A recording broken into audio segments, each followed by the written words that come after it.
Hello everybody, welcome to my channel. My name's Paulie and I'd like to welcome you to the first episode of what remains, I guess, of my sort of FIFA 20 Ultimate Team journey. So, a little bit of background, I actually started playing FIFA 20 late into the release of the game. I started in early January. I got the game for Christmas. I'd had a year away from FIFA, in fact maybe even 2 years away,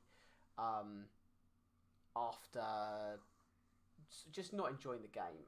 Back when Foot Champs was sort of 40 games a weekend, I just couldn't justify it.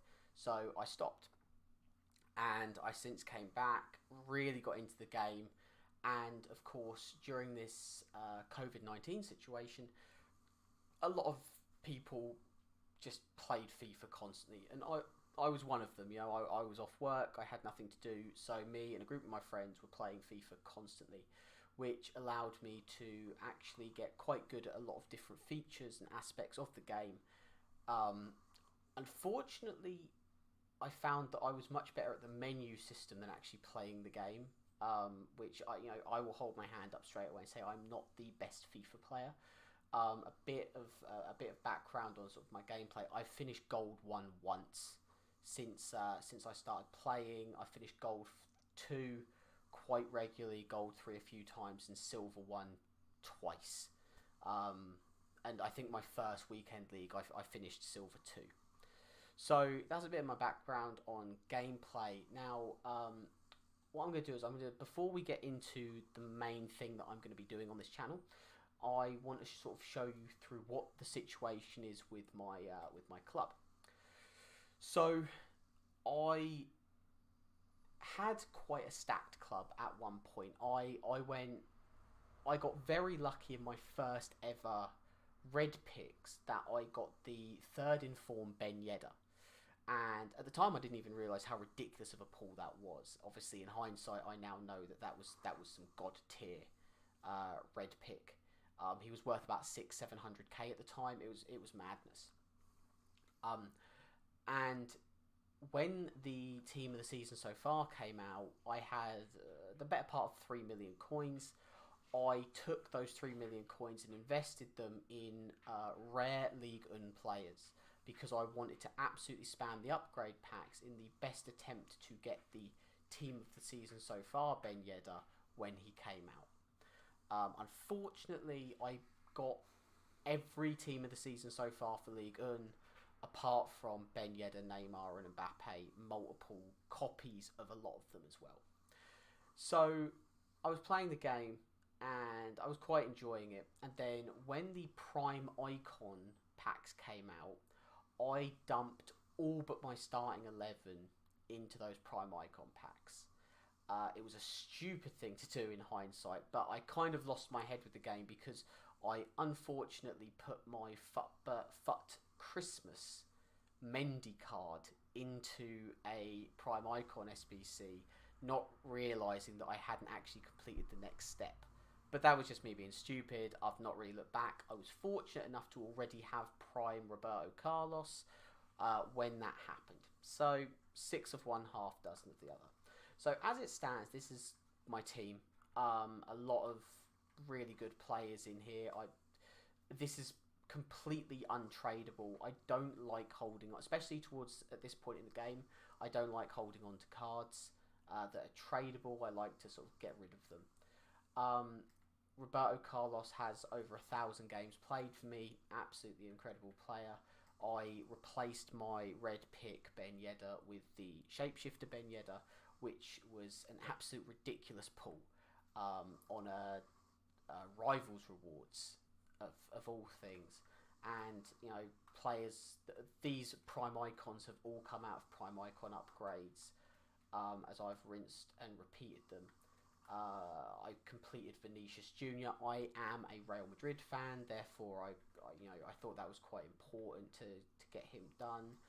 Martinez I packed him doing the 85 to 92 upgrades, and then just to show you my club, I've got Jan Sommer that I got from the Bundesliga team of the season, some 83s and stuff like that. Quite a few rares, but we're going to need them. I've kept hold of some of these, the expensive silvers for League SBCs. I don't know why, because I'm probably never going to do them again. And I do have some bronze players. Now, the main reason behind this, the main reason I wanted to do this is because I'm forever seeing people ask questions about the bronze pack method, and I use the bronze pack method a lot primarily for upgrade packs, because I like grinding out packs. Like I said, I enjoy the menus more than I enjoy anything else. And really, as it stands, in my opinion, the upgrades are like the only fun thing to do. I mean, a lot of people would say they aren't fun, but it's a nice mindless thing that you can do while you're doing other things and doing stuff on your phone. Now, like I said, my club currently has 580 players in. So, it's not a stacked club. I had 5k at one point, but I punched them all into upgrade packs as I went along. And the majority of those are bronzes. Now, earlier today, I had 440 players, and I opened bronze packs and I accumulated another 140 of them, and with the intention of doing upgrades. Now, at the start of the day, I had 55,000 coins. As you can see, I currently have 50k. That is because as I was going through the bronze packs, I made sure to sell enough stuff to offset the price of my packs to the best of my ability. Now, I see a lot of people saying, when you're doing the bronze pack method, what do you keep? What do you sell? Trust me, throughout the course of this series, you will get answers to all of that. So, I took myself down to 40k.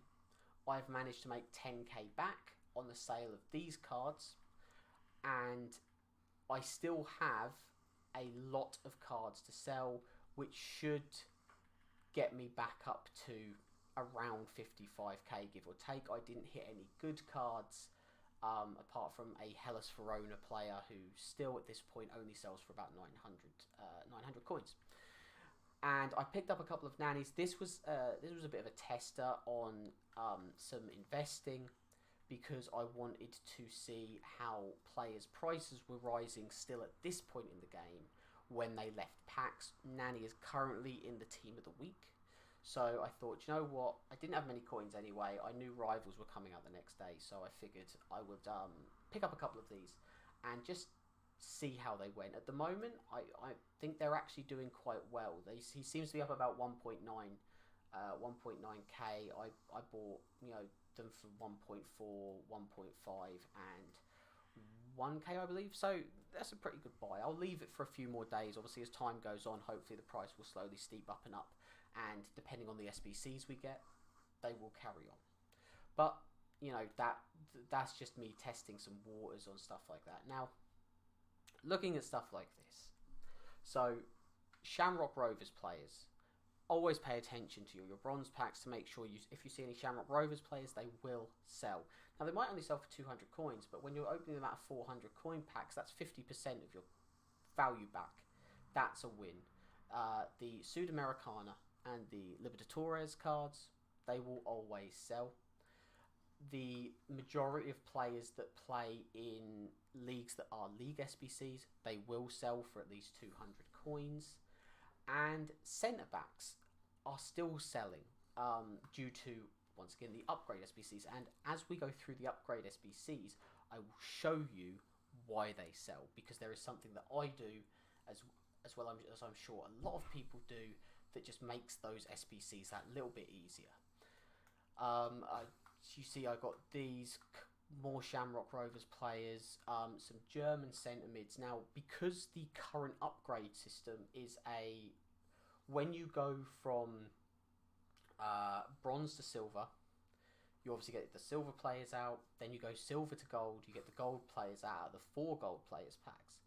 And then when you actually complete what is right now the 82 to 88 packs, which are the lesser of the two, the 85 to 92s were fantastic value. Loved doing them. I hope they bring them back.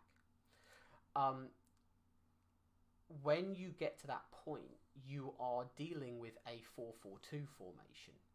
And a lot of people, what they do is they take their, because it only requires 7 gold players, they take their 7 gold non-rare players out of their club, they put them in, and then they go out and they will buy players that fit in a square in that formation to get max chemistry.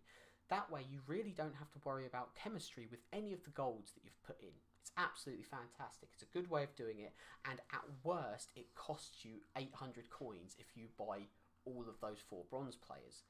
I will show you when I do it, how I do it, which I think is far more beneficial in the long run, because you have a lot more control, you save a little bit more money, and I just find it to be better. It's a bit slower than the way a lot of other people do it, but as far as I'm concerned, when you've got low amount of coins, if you're sat on 3 million coins, just go mental with it. But if I want to do this for people that don't have that many coins. The majority of people probably have maybe 30 or 50k because they've dumped a lot of their club to, during team of the season. So that's kind of what I'm trying to get at here, so people can see that in its entirety.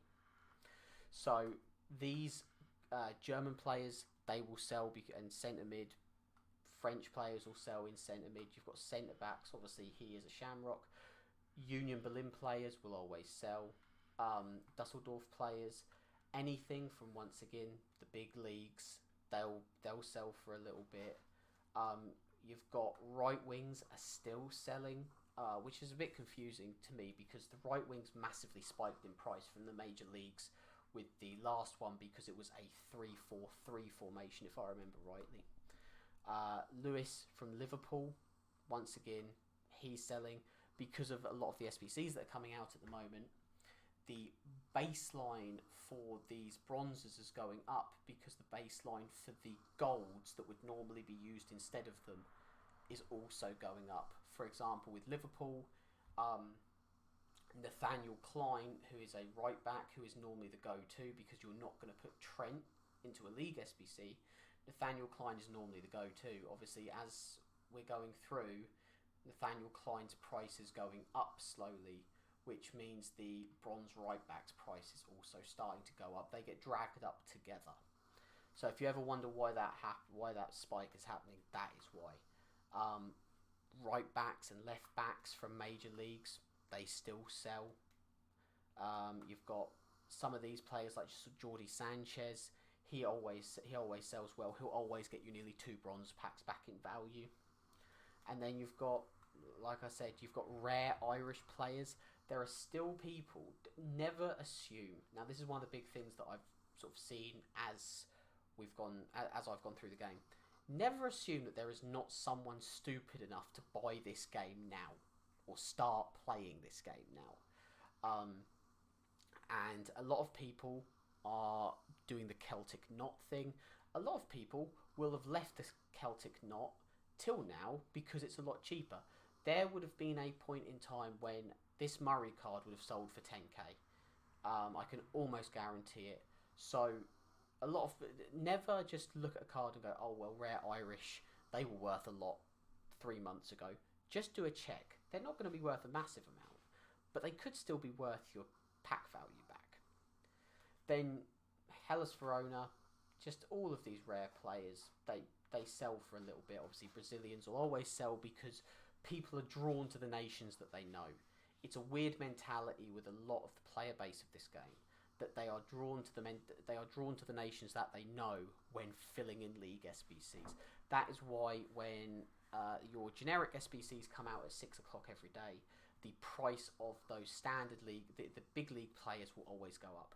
Prem player prices will always go up in the positions that are required because people focus in on Prem. Prem is what they know. They're the players that they know, and they know what players to search on the transfer market. So that's why that tends to happen. So once again, this is what sells. Hopefully over the course of time I'll be able to show you sort of other stuff that sells. There are certain kits that people probably discard that will eventually sell to make you money. These ones didn't sell the first time around. Salford City badges and kits will sell. Just if you open a bronze pack and it's a rare, kit. If you look at that kit and you go, huh, that's actually quite cool, I can guarantee you someone who doesn't open bronze packs has probably thought that as well. They might have played against someone. My best advice is that if you play a lot of this game online, start wearing, and you see a cool bronze kit, wear that kit. Because if you play someone and you come up against them and they go, oh, that kit was quite cool, I might go and buy that, you are doing other bronze pack method openers a favour, because their stuff will start to sell as well. So I'm going to relist these now, and then I'm just going to kind of show you what I'm at now. I will probably leave the making of the next set of packs for the next episode. This was more of an introduction to kind of show you where my club is at, so you don't get any allusions to what I have at the moment. Like I said, I do have a lot of bronzes. I have players that the packs that I opened earlier specifically for this purpose. I can guarantee you the majority of those bronzes are probably goalkeepers or centre mids. However, those cards do hold value, and I will show you why when I make them in the next episode. Leaderboards, I'll just show you where my club is at. Unfortunately, like I said, I absolutely butchered my club at one point, but 800,000 coins match earnings, which is obviously since January. Transfer profit 15.4 million. I will show you over the course of this how I made my money. Hopefully some people, maybe not for this FIFA, but this is going to be a learning curve for me as well, to help me going into the next FIFA, because I want to do better than this. Club value is currently on the ground because I gutted my club. However, at one point I think I had about 900 million club value, and my top squad is a 193 because, everyone has a really good squad now. So, like I said, what you can look forward to, this is, in general, this is kind of just a me playing my account kind of deal. I do have, I am sort of set up, ready for a little bit when it comes to Friday, when batch 3 gets released of the best of players, because I only need to win 5 more squad battles games for my ultimate pack. I will open that ultimate pack on stream. From this point onwards, all of the packs that I get, I will keep, or at least the significant packs I will keep. I will open them in these YouTube videos, and hopefully over the course of time we could progress to streaming if that's something that people want to see. I never bothered with any of these, bearing in mind that I started in January, so when I started playing, though these cards were worthless then, so it just wasn't worth my time. And like I said, I absolutely destroyed myself on Mendy because I put him into a SBC. Fernandez is a good card, but I just don't have the time and effort required to mentally put myself through doing another one of these. I am kind of waiting for a League Un player that I'm sort of hoping, there's a part of me that thinks might be Ben Yedder. It will be a madness, I know, but, Mendy was a madness as well. So there's a part of me that hopes Ben Yedder might be one of these. If Ben Yedder is, then I will go mad for it. That will be a big, big thing for me. And I literally completed the 91 Fernandez so that I could put the 90 Fernandez in an SBC. So that's where I'm at the moment. Like I said, this is not so much going to be gameplay oriented, although I will probably play FUT Champs at one point or another. This is far more League SBC, bronze pack method, and moving on like that. At the moment, I'm not focusing on League SBCs because the prices of a lot of the players needed for them has gone up. Obviously, the other prices have gone up, so if you pack a good card, it goes up with it, which is fair enough. However, I feel right now, you probably need to have about 250 to 300k's worth of capital in the bank in order to make that worthwhile. But anyway, guys, I hope we have fun with this. I'm looking forward to recording a lot of this stuff and sort of seeing what you guys think and trying to help you guys. So I hope you've enjoyed this. I will see you on the next episode. Have a great day, everyone. Goodbye.